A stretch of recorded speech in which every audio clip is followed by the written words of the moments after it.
Louange à Dieu, nous le glorifions, nous lui demandons pardon, son aide et implorons son pardon. Nous croyons en lui et en lui nous plaçons notre confiance. Nous cherchons protection auprès de lui contre tout mal venant de nous-mêmes et contre les méfaits de nos mauvaises actions. Celui que Dieu guide, personne ne peut l'égarer, et celui que Dieu égare, personne ne peut le guider. J'atteste qu'il y a de divinité que Dieu, le seul et unique méritant d'être adoré, c'est lui. J'atteste que Mohammed est le prophète de Dieu et son serviteur, le modèle parfait envoyé aux hommes et aux génies. J'atteste qu'il est le bien le meilleur des adorateurs, ainsi que le guide des pieux. Que la prière de Dieu et ses bénédictions soient sur lui, ainsi que sur ses membres de sa famille les purifiés, ses compagnons les prosternés, et tous ceux qui l'auront suivi jusqu'au jour dernier. Assalamu alaikum wa rahmatullah wa barakatuh.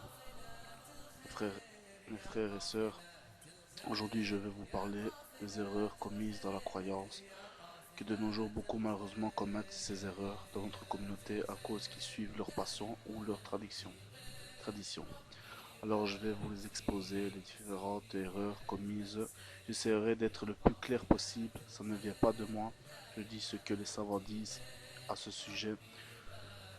Là, moi, je suis juste un frère qui fait des rappels. Je suis ni imam, ni savant, et ni rien du tout.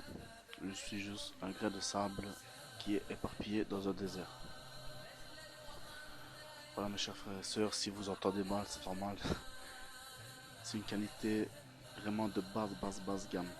Alors, s'il y a des petits craquements ou on entend très bas ou quoi, c'est pas ma faute. C'est juste le petit micro que j'ai et j'en m'en excuse. Alors, les erreurs dans la croyance.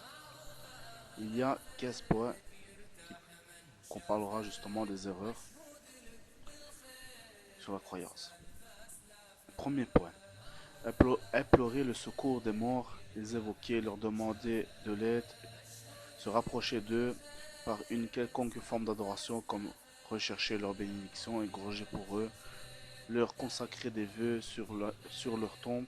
Tout ceci entre dans le polythéisme majeur qui exclut les personnes de l'islam. En fait, c'est Sheikh Ekbar, tous ces gens-là qui commettent ces erreurs-là sortent de l'islam. Comme Allah le Très-Haut dit, quand celui qui évoque avec Allah une autre divinité alors qu'il n'a aucune preuve de ce qu'il avance, il rendra compte de ses actes uniquement auprès de son Seigneur. Certainement les mécréants ne connaîtront jamais la réussite. Sourate les croyants, verset 117. Il dit aussi, les mosquées sont réservées à Allah, n'invoquez donc personne avec Allah. Sourate les djinns, verset 18. Il dit également, dis, ma prière, mes sacrifices, ma vie, ma mort appartiennent à Allah, Seigneur de l'univers, il n'a nul associé. Sourate les bestiaux, versets 62-63. Le prophète, que la prière, le salut et la bénédiction soient sur lui, a dit, l'invocation c'est l'adoration, rapporté par At-Tirmidhi et Ibn Majah. Dans le deuxième point, mettre des porte-bonheur qui comportent du polythéisme, porter des amulettes ou des talismans par crainte du mauvais œil ou contre les mauvais œils et la jalousie. Tout ceci est également du polythéisme majeur.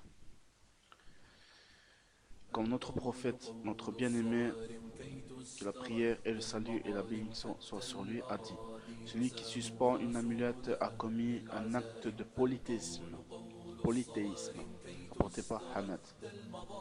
Dans le troisième point, questionner les divins, les voyants ou les sorciers et croire à leurs paroles, ceci est de l'incroyance, car le prophète, que la prière, le salut et la bénédiction soient sur lui, a dit, celui qui se rend chez un divin ou une voyante et croit à sa perdition a mécru à ce qui a été révélé à Mohammed, rapporté par Hamad. Quatrième point, prétendre connaître l'inconnaissable ou prétendre avoir accès aux tablettes préservées du destin, ceci est de l'incroyance, car Allah le Très-Haut dit, personne dans les cieux et de la terre ne connaît l'inconnaissable sauf Allah, et il ne sait même pas quand ils seront ressuscités. Sourate les fourmis, verset 65. Il dit aussi, et c'est lui seul qui détient les clés de l'inconnaissable, personne ne les connaît sauf lui. Sourate les bestiaux, verset 69. Cinquième point. Beaucoup de gens comprennent la parole, il n'y a pas de vraie divinité sauf Allah, comme étant uniquement l'affirmation de l'adoration à Allah. Or, ceci est une explication incomplète. En effet, son sens est nul ne mérite d'être adoré sauf Allah. L'affirmation de l'adoration à Allah est la négation de toute forme d'adoration à autre qu'Allah, le Très-Haut, le Puissant, le Sage. La preuve est dans la parole suivante d'Allah le Très-Haut. Nous avons certainement envoyé dans chaque communauté un messager qui leur disait adorer Allah et rejeter le Tarot. Surat les Abeilles, verset 36. Le Tarot, c'est tous ceux qui adorent autre chose qu'Allah. Il est donc obligatoire de désavouer les polythéismes et ses partisans, les Tarot. Point 6.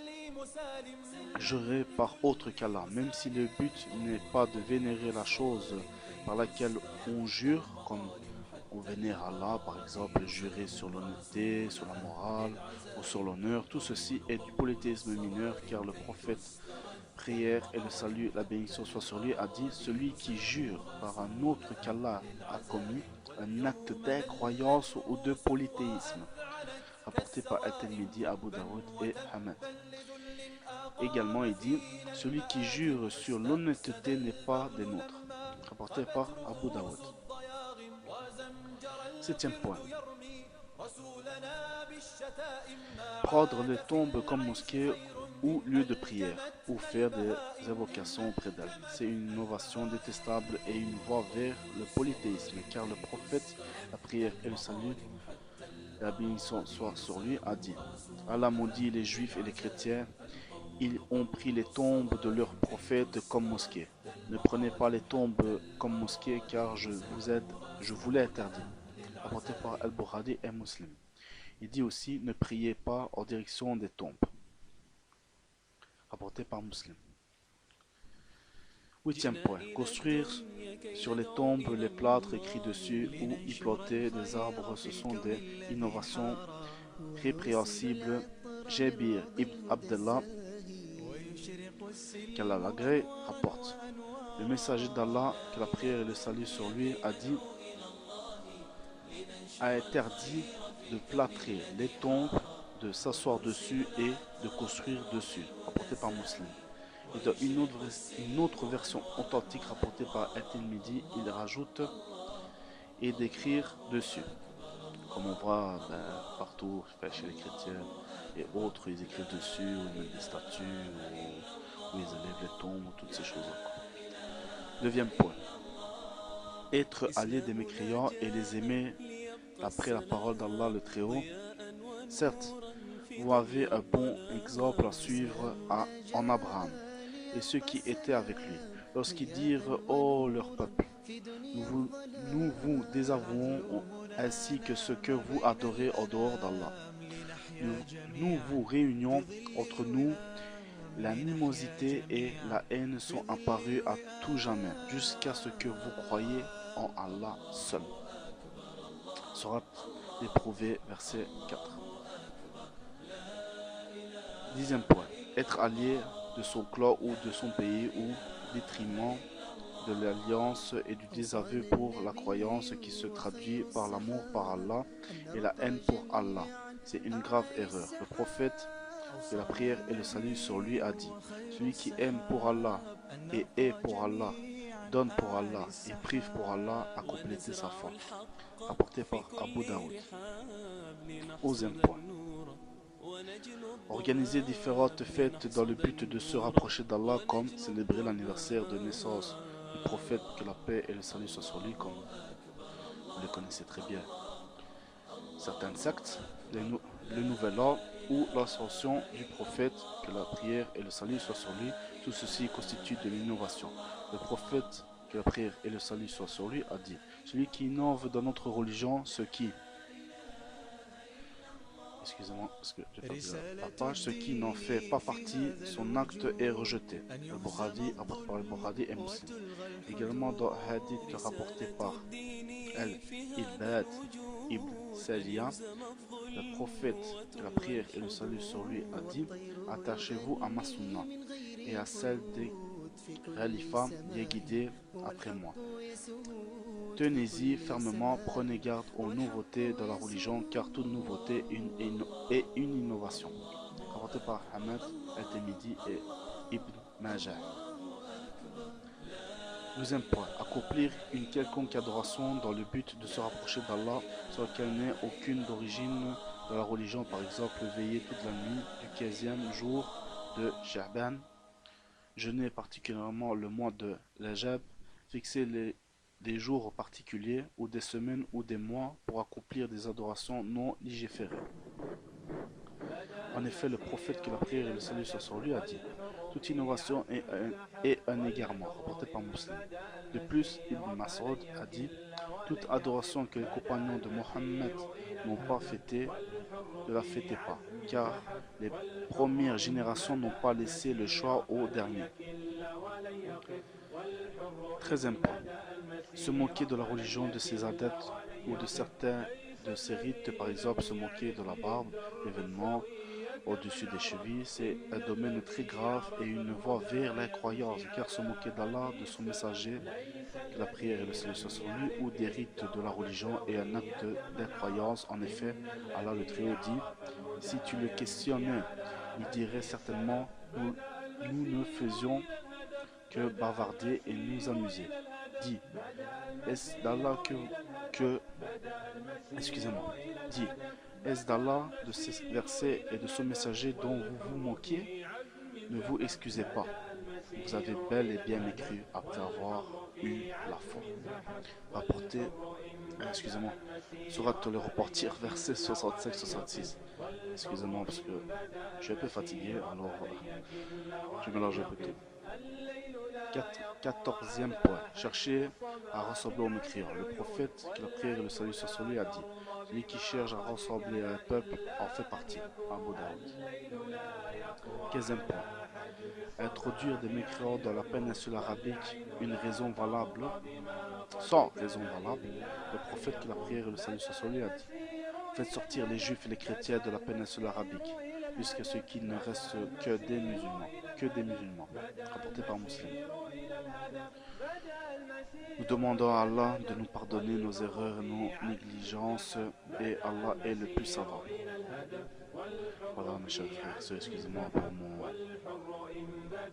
mes quelques petites erreurs ou mes petits blocages, et aussi excusez-moi pour la qualité de l'enregistrement, car c'est vraiment une qualité très basse. On fait avec ce qu'on peut. Et voilà, mes chers frères et sœurs, je vais juste faire un rappel: revenez à la science, revenez à la sunna et le Coran, revenez au Coran et la sunna. Le prophète sallallahu alayhi wa sallam, car le prophète sallallahu alayhi wa sallam nous a dit: attachez-vous à ma sunna. Alors Allah nous a envoyé les prophètes pour les suivre, alors il faut les suivre comme il se doit. Oui, on fait des erreurs, nous sommes humains, mais les erreurs, il faut les réparer par de bonnes actions.